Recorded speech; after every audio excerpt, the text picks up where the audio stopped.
Welcome to Building Ancient Egypt.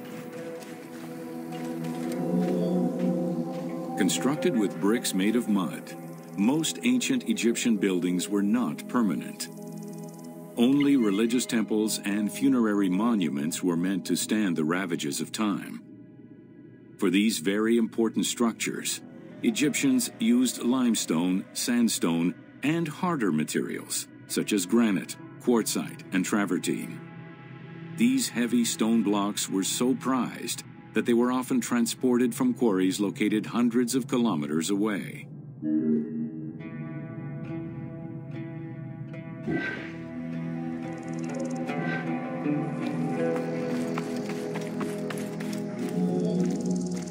Limestone was common and easy to extract from quarries on the east bank of the Nile. This particular limestone had marine fossils in it, however, preventing it from being easily decorated and polished. Used as the main building material, the structure would then be finished with a finer limestone that was polished smooth and decorated as needed. Limestone was used for the building of the first pyramids and for most of the religious buildings of the Old and Middle Kingdoms.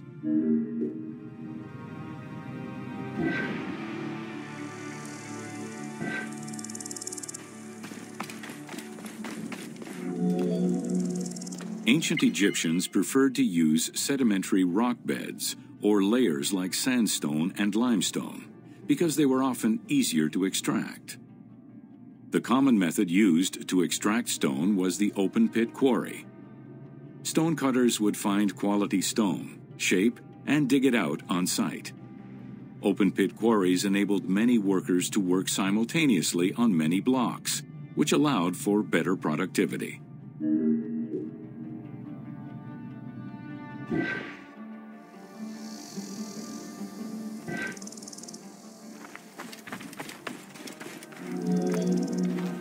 Workers would draw a large grid directly on the stone's surface, taking care to leave a space between the blocks.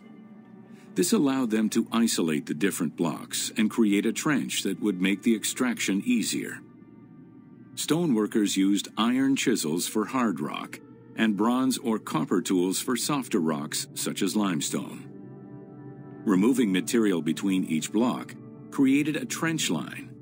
In some quarries, that trench was wide enough to accommodate a worker, who would then cut the block entirely on site. For harder rocks like granite, workers cut a series of holes and hammered wooden wedges into them. They then soaked the wood until it swelled and caused the rock to split.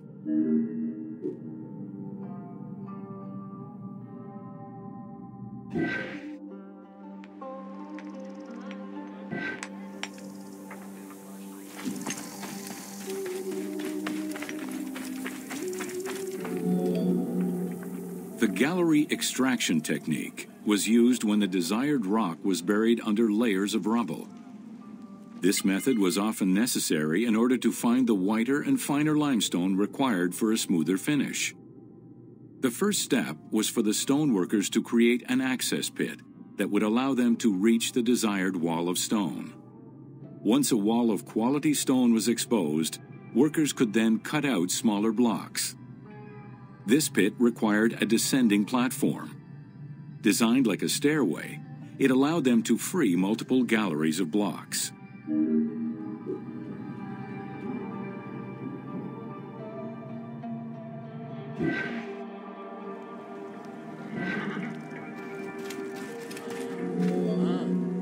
To cut the stone, they created a longitudinal kerf, or slit, and then cut the rock at a 90-degree angle.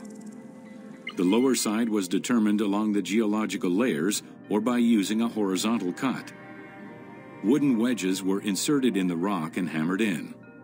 Shock waves were then generated using hammers, fracturing the blocks at the seam.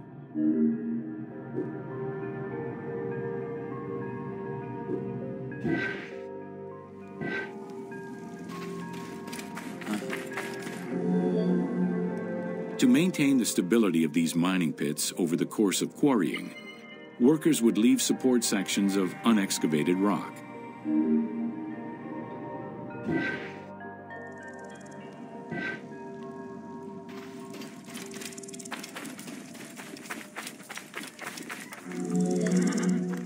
In every quarry, dedicated shrines were established to offer protection for the workers.